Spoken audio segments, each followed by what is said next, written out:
الرجیم بسم اللہ الرحمن الرحیم ولو ان قرآنا سیرت به الجبال اور اگر بے شک ہوتا قرآن سیرت به الجبال کہ چلے اس پہاڑ کے ذریعے سے قرآن کے ذریعے سے پہاڑ او قطعت به الارض یا ٹکڑے ہو جائے اس قرآن کے ذریعے سے زمین او کلم به الموتى یا بولیں بھی جو آ رہا ہے نا ہر جگہ یہ قرآن کے لیے یا بولیں یا بات کریں اس قرآن کے ذریعے الموتى مردے. پھر دیکھنے اور اگر ہوتا قرآن کہ چلیں اس کے ذریعے سے اس کے ساتھ پہاڑ یا ٹکڑے ہو جائیں زمین کے اس قرآن کے ذریعے سے او کلم به الموتى یا بات کرنے لگیں اس قرآن کے ذریعے سے مردے. بل اللہ الامر جمیعا بل آپ کہہ دیجئے بلکہ اللہ ہی کے لیے ہیں تمام کام یا اللہ ہی کے ہاتھ میں ہیں تمام کام. افلم ییأس الذین آمنوا کیا پس نا امید ہو گئے وہ لوگ جو ایمان لائے ان لو یشاء اللہ لہدی الناس جمیعا یہ کہ اگر چاہے اللہ تو ہدایت دے دے لوگوں کو تمام لوگوں کو. ولا یزال الذین اور ہمیشہ رہیں گے ولا یزال الذین کفروا اور برابر پہنچتا رہے گا کافروں کو تصیبہم بما صنعوا قارعۃ تصیبہم پہنچنے کے معنی میں ہے پہنچتا رہے گا صدمہ قارعۃ یہ صنعوا قارعۃ یا اترے گا او تحل قریبا من دارہم او یا اترے گا ان کے گھر کے نزدیک دار گھر کے لیے ہے یا اترے گا ان کے گھر کے نزدیک حتی یأتی وعد اللہ یہاں تک کہ آ پہنچے اللہ کا وعدہ. ان اللہ لا یخلف المیعاد بے شک اللہ اپنے وعدے کے خلاف نہیں کرتا. اب دیکھیں ترجمے سے بالکل بھی بات سمجھ میں نہیں آتی کہ ان آیات کا مطلب کیا ہے لیکن تشریح سے پھر ہمیں بات سمجھ میں آ جاتی ہے. قرآن کریم کی یہ جو آیت ہے اس آیت کے اندر اللہ رب العزت نے مشرکین مکہ کے کچھ اعتراضات اور مطالبات کا ذکر کیا ہے. چونکہ مکی صورت ہے تو اس وجہ سے بار بار مشرکین کا جو ہے وہ کیا آتا ہے ذکر آتا ہے کہ مشرکین مکہ جو تھے یہ ان کے سامنے نبی صلی اللہ علیہ وسلم کی دعوت تھی قرآن تھا اور آپ علیہ الصلوۃ والسلام کے معجزات تھے اور اسلام کے بارے میں جو ہے کیا تھے اس کے سچے ہونے کی پوری نشانیاں تھیں. لیکن یہ ساری چیزوں کو دیکھنے کے باوجود بھی ضد اور انا کی وجہ سے اسلام کو قبول نہیں کرتے اور نبی صلی اللہ علیہ وسلم کو سچا نبی نہیں مانتے تھے. اور جو مشرکین مکہ کا سردار تھا ابو جہل تو وہ یہ کہتا تھا کہ یہ جو بنو ہاشم ہے ان سے ہمارا مقابلہ ہے خاندانی مقابلہ ہے ہم ان کی برتری کو کیسے تسلیم کر لیں کیونکہ دیکھیں ابو جہل جو تھا وہ ہمارے نبی کا رشتے میں کیا تھا چچا تھا. ایک بھائی جو تھے حضرت عبداللہ تھے رضی اللہ تعالیٰ عنہ جو ہمارے نبی صلی اللہ علیہ وسلم کے والد تھے ایک بھائی وہ تھے اور ایک بھائی جو تھا ابو جہل تھا ایک ابو لہب تھا اور ایک حضرت عباس رضی اللہ تعالیٰ عنہ تھے یہ بھی چچا تھے. تو ان میں سے حضرت عباس رضی اللہ تعالیٰ عنہ بھی مسلمان ہو گئے تھے اور حضرت عبداللہ رضی اللہ تعالیٰ عنہ جو آپ کے والد تھے وہ تو آپ کی ولادت سے پہلے ہی دنیا سے تشریف لے جا چکے تھے لیکن ان کے بیٹے کو یعنی ہمارے نبی صلی اللہ علیہ وسلم کو نبوت ملی.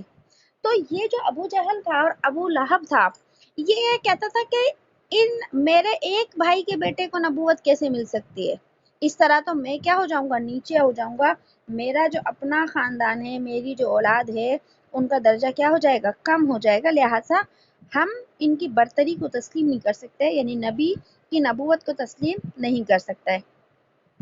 اور یہ کہتا تھا کہ آپ یعنی میرا بھتیجا جو ہے وہ کیسی بھی نشانیاں کیوں نہ دکھائے ہم کسی حال میں اس کے اوپر ایمان لے کر نہیں آئیں گے. تو دیکھیے جن کے دلوں کے اوپر اللہ رب العزت جو ہے وہ مہر لگا دے تو اسے حق راستہ کبھی بھی نظر نہیں آیا کرتا چاہے اس کو دکھانے والے وقت کے نبی ہی کیوں نہ ہوں. اور یہ بات صرف اسی دور کے لیے نہیں تھی بلکہ یہ ہر دور میں ہے کہ ہر دور میں حق اور باطل جو ہے سامنے ہوا کرتا ہے لیکن بہت سارے انسان حق بات کو یا حق معاملے کو دیکھ کر بھی اس پر یقین کرنے کے لیے آج کے موجودہ دور میں بھی تیار نہیں ہوتے، کہ وہ حق دیکھ رہے ہیں لیکن اس کو نہیں مانتے، اور باطل دیکھ رہے ہیں لیکن اس کو چھوڑتے نہیں ہیں۔ تو وجہ یہ نہیں ہوتی کہ حق والے حق سمجھا نہیں پا رہے، بلکہ بات یہ ہوتی ہے کہ اللہ نے ان کے دلوں کے اوپر کیا لگا رکھی ہوتی ہے، مہر لگاتی ہوتی ہے، جس کی وجہ سے وہ حق قبول کر ہی نہیں سکتے۔ تو یہی معاملہ ابو جہل اور ابو لہب کے ساتھ تھا، کہ حق سامنے تھا، نبی علیہ الصلوۃ والسلام کی ذات، قرآن، سب کچھ سامنے تھا، لیکن مان نہیں سکتا تھا کیونکہ دشمنی میں بہت آگے نکل گیا تھا۔ اس وجہ سے وہ کہتا تھا کہ ہم کسی حال میں بھی نبی کے اوپر ایمان نہیں لائیں گے۔ تو جب یہ جو سردار تھا نا ابو جہل، جب یہ اس طرح کی بات کرتا تھا تو اس کے جو چھوٹے اور جو لوگ تھے، یعنی کہ جو رعایا کہلاتی ہے، تو وہ لوگ بھی اسی طرح کی باتیں کرتے تھے کہ ہم تو آپ کو نبی نہیں مان سکتے۔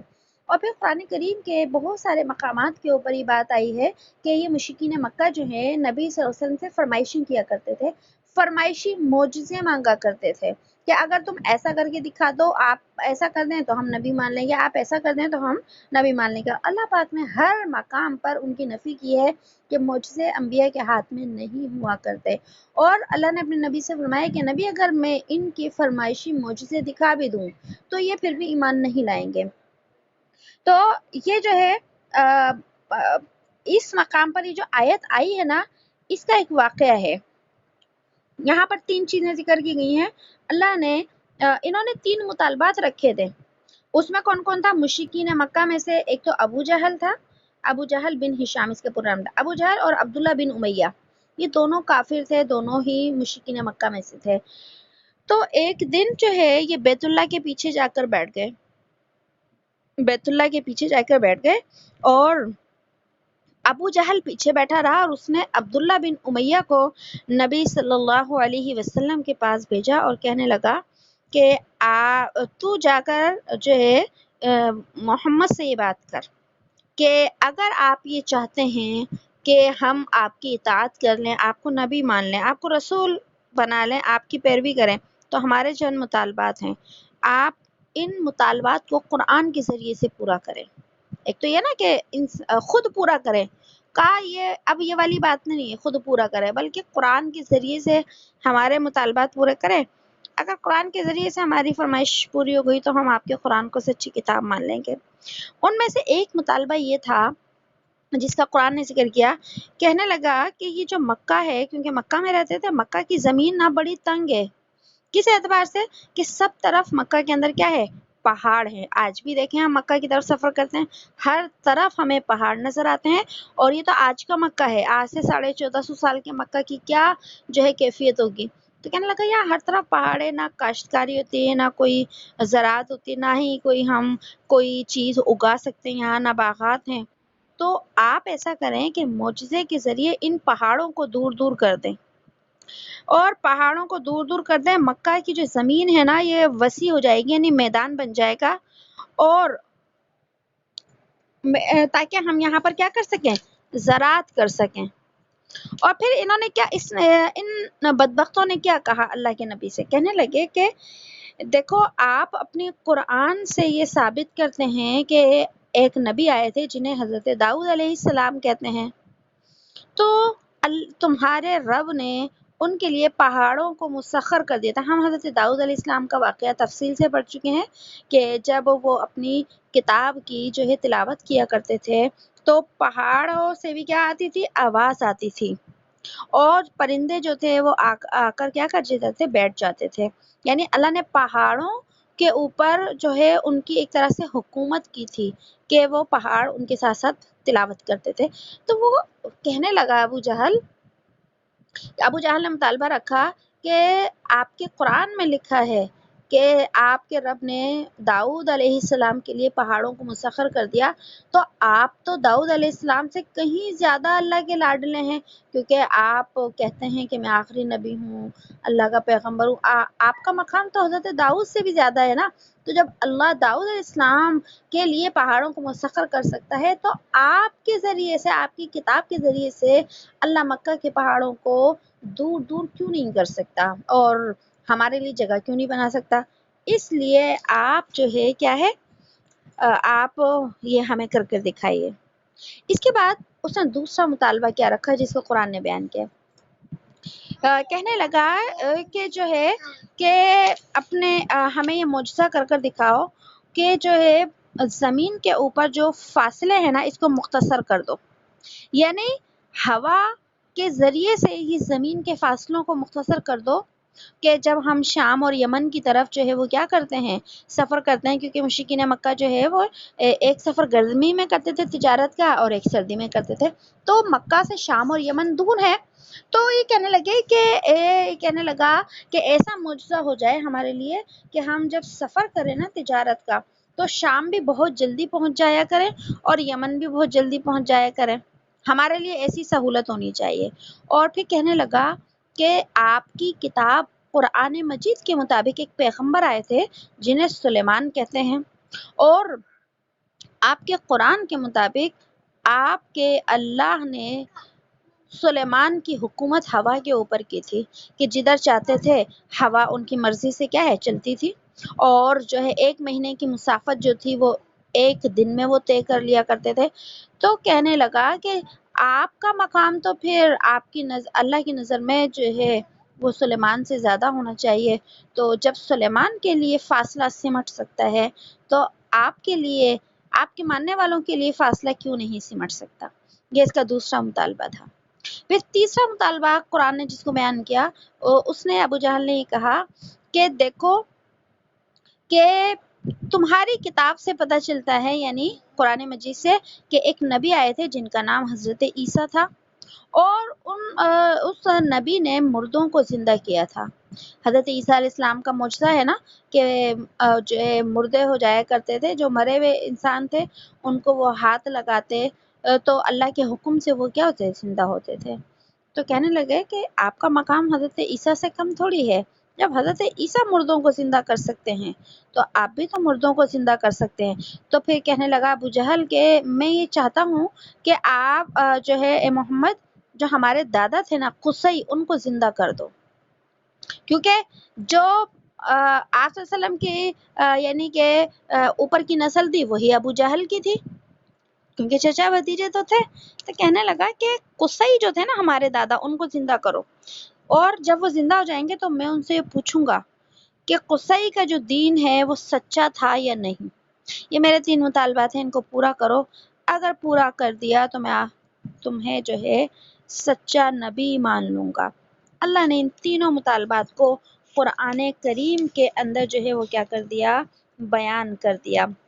اللہ نے فرمایا وَلَوْ أَنَّا قُرْآنًا، اور اگر کوئی قرآن ہوتا کہ سُيِّرَتْ بِهِ الْجِبَالُ، کہ چلیں اس کے ذریعے سے پہاڑ، کہ یہ چاہتا ہے پہاڑ، قرآن کے ذریعے سے پہاڑ ادھر ادھر ہو جائے، اور قُطِّعَتْ بِهِ الْأَرْضُ، یا ٹکڑے ہو جائے زمین، ٹکڑے ہو جائے زمین، اس سے مراد ہے کہ زمین سمٹ جائے، فاصلہ طے ہو جائے، او کلم بہ الموتى، یا مردے بات کرنے لگیں، جیسے حضرت عیسیٰ علیہ السلام کی اس نے مثال دی۔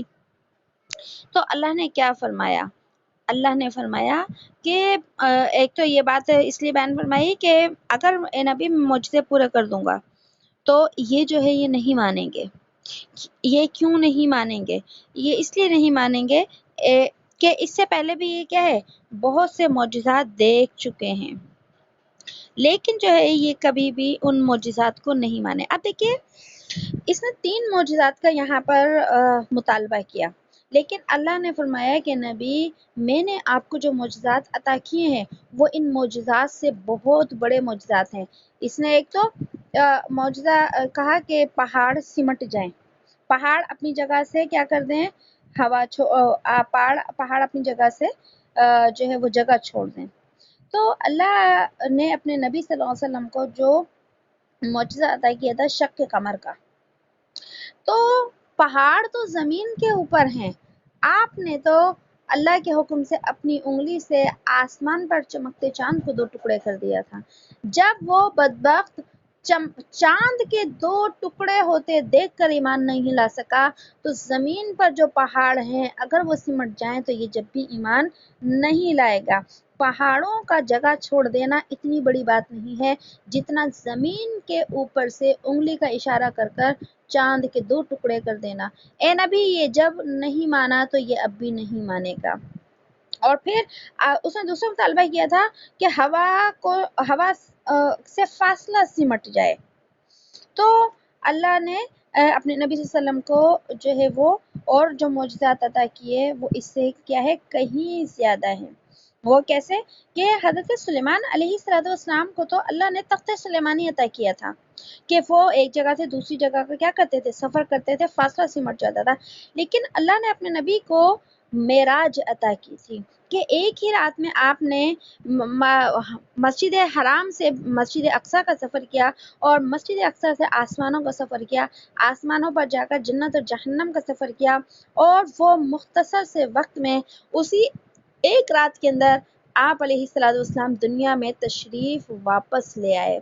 کہ سلیمان علیہ السلام کو ایسا معجزہ نہیں عطا ہوا تھا کہ وہ 1 مہینے کا سفر 1 دن میں کرتے تھے، لیکن آپ علیہ السلام کو تو اللہ نے ایک جگہ سے دوسری جگہ اور دوسری جگہ سے آسمانوں تک پہنچایا۔ فاصلہ اتنا سمٹ گیا، وقت کی رفتار تھم گئی۔ جب یہ اس معجزے کو نہیں مان سکا تو یہ فاصلے کے سمٹ جانے کے معجزے کو بھی نہیں مانے گا۔ یہ ظالم اس وقت بھی ایمان نہیں لائے تو یہ ظالم اب بھی نہیں ایمان لائیں گے۔ اور انہوں نے تیسرا ایک جو مطالبہ کیا تھا ہوا کے اوپر مسخر، ہوا کے اوپر حکومت ہو جائے، تو اللہ نے اپنے نبی صلی اللہ علیہ وسلم کو نہیں، یہ مردوں کا جو تھا کہ مردے، تو اللہ نے جو اپنے نبی کو معجزات دیے تھے وہ مردوں کو زندہ کرنے سے کہیں زیادہ تھے۔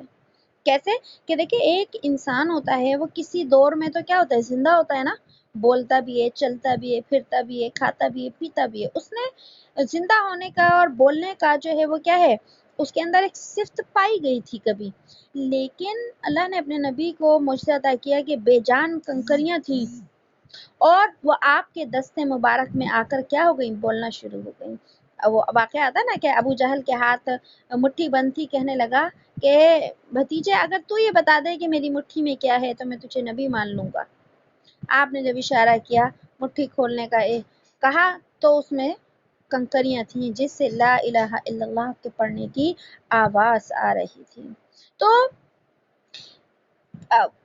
آپ علیہ السلام کا معجزہ تھا کہ ایک پتھر جو بے جان ہے، جس میں بولنے کی طاقت ہی نہیں ہے کبھی بھی، اس سے آپ کی نبوت کی گواہی ملی۔ یہ زیادہ بڑا معجزہ ہے بجائے اس کے کہ کوئی مردہ زندہ ہو جائے، کیونکہ مردہ اپنے دور میں کبھی بولتا تھا، لیکن پتھروں کو تو اللہ نے کبھی بولنے کی طاقت ہی نہیں عطا کی۔ تو پتہ چلا کہ آپ کے پاس تو اس سے بڑے معجزے ہیں، یہ دیکھ چکے ہیں۔ جب یہ ان معجزوں کو دیکھ کر نہیں مانے تو اے نبی یہ ان معجزوں کو دیکھ کر بھی یا ان اپنے مطالبات کے پورا ہونے کے بعد بھی آپ کے اوپر ایمان لے کر نہیں آئیں گے۔ اور یہ جو مشرکین تھے نا، ان کا مقصد کیا تھا ان مطالبات کا، کہ انہوں نے جو 3 مطالبات رکھے تھے، کیوں رکھے تھے، یہ کیا چاہتے تھے؟ یہ ایمان لانے کا ارادہ نہیں تھا ان کا، کیونکہ اگر ایمان لانے کا ارادہ ہوتا تو اللہ ان کے لیے راستے کو آسان کر دیتا۔ لیکن یہ تو صرف ایک ہوتا نا شخص عاجز کرنا، کسی کو پریشان کرنا، کہ ماننا تو ہم نے ہے نہیں لیکن سامنے والے کو صرف پریشان کرنا ہے، ان کا یہ مقصد ہوا کرتا تھا، اور دوسرے لوگوں کے کو ذہن کو خراب کرنا ہوتا تھا۔ تو ان کا مقصد یہ تھا کہ جب ہم اپنے یہ 3 مطالبات رکھیں گے اور اگر یہ ہمارے مطالبات پورے نہیں ہوئے تو ہم کیا کہیں گے؟ ہم کہیں گے کہ جس رب کی طاقت کا تم اعلان کرتے ہو کہ ہمارا رب سب کچھ کر سکتا ہے، ان اللہ علی کل شیء قدیر، تمہارا رب سب کچھ کر سکتا ہے، تو ہم کہیں گے کہ تمہارے رب کو تو طاقت ہی نہیں ہے۔ اگر تمہارا رب چاہتا تو کیا کر دیتا، مکہ کے پہاڑوں کو سمیٹ دیتا، مردوں کو، ہمارا جو دادا تھا قصی اس کو زندہ کر دیتا، لیکن کچھ بھی نہیں ہوا۔ اس سے پتہ چلا کہ تم اپنے رب کی طاقت کا جھوٹا جو ہے کیا کرتے ہو، معاذ اللہ اعلان کرتے ہو۔ اور پھر ان کا دوسرا مقصد کیا تھا کہ جب جو ہے یہ اگر مطالبات پورے نہیں ہوئے تو ہم لوگوں سے یہ کہیں گے کہ دیکھو تم اس نبی کی پیروی کیسے کرو، اس کی بات تو معاذ اللہ اس کے رب کے ہاں ہی نہیں سنی جاتی. یہ اپنے رب سے کہتے ہیں کہ مردوں کو زندہ کر دو، لیکن معجزہ ہوتا ہی نہیں.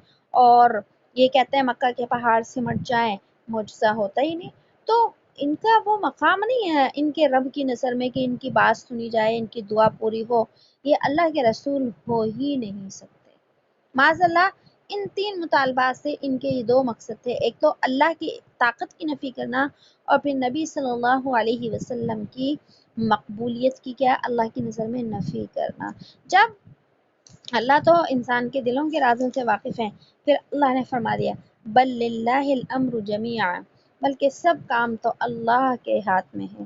کہ اللہ نے فرمایا نبی ان سے کہہ دیجیے کہ تمہارے مطالبات اور من چاہی باتیں پوری نہیں ہو رہی، اس کا یہ مطلب نہیں ہے کہ اللہ کو طاقت ہی نہیں ہے، اللہ کو اختیار ہی نہیں ہے، یا یہ کہ آپ کا مقام اور مرتبہ ہی نہیں ہے اللہ کے. نہیں، بلکہ اللہ کو ان کی بدنیتی معلوم ہے، اللہ کو ان کی ضد اور ہٹ دھرمی معلوم ہے کہ مطالبے پورے کر دیے جائیں گے جب بھی ایمان نہیں لائیں گے.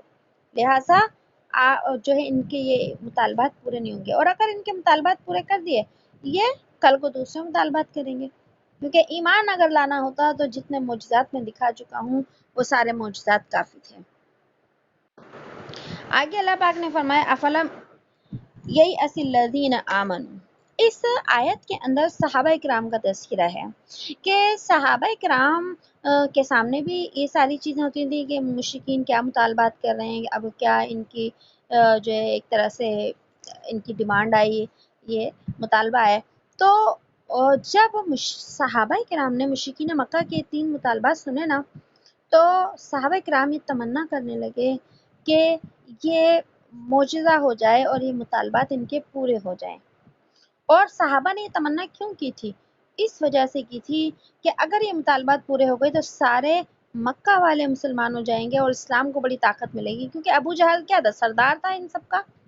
اور عبداللہ بن امیہ یہ بھی سردار. جب سردار ایمان قبول کر لیتے تو ان کے جو چھوٹے جو اطاعت کرنے والے تھے وہ بھی کر لیتے. تو صحابہ کرام کی تمنا یہ تھی ابو جہل جیسا اگر ایمان قبول کر لے گا تو باقی بھی ایمان قبول کر لیں گے اور اسلام کو بڑی قوت مل جائے گی. اس کے اوپر صحابہ کی اس تمنا کے اوپر اللہ نے قرآن کریم کی اس آیت کو نازل کیا کہ مطلب یہ ہے کہ یہ اہل ایمان جو ہے یہ مایوس نہیں ہوئے اب تک. یعنی صحابہ کرام جو ہے ان جو ہے مشرکین کی عادتوں سے اور ان کی ضد اور ہٹ دھرمی سے، اسلام کی دشمنی کی وجہ سے اب تک مایوس نہیں ہوئے کہ ایسے لوگ ایمان نہیں لایا کرتے.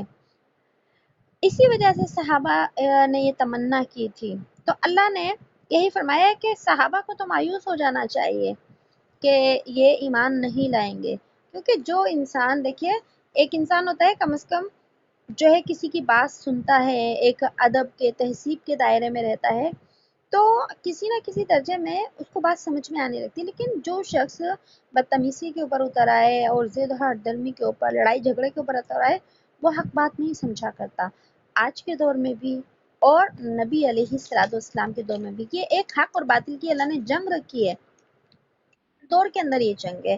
تو اللہ نے پھر فرمایا کہ یہ صحابہ افلم ییأس الذین آمنوا، کہ یہ ایمان والے لوگ نا امید نہیں ہوئے. ان کو تو نا امید ہونا جانا چاہیے، ایسے لوگوں کو ایمان نہیں ملا کرتا.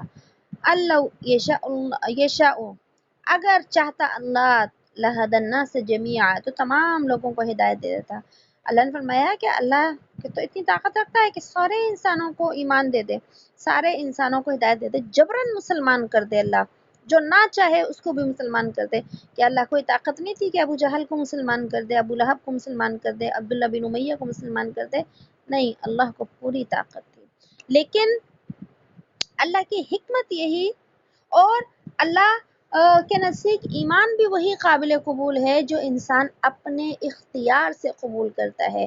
کیونکہ ہم پہلے بھی پڑھ چکے ہیں کہ اللہ نے انسان کو بالکل مجبور نہیں پیدا کیا کہ وہ جو ہے ہر چیز کے اندر مجبور ہے. بس نہیں، اللہ نے انسان کو اختیار بھی دیا ہے.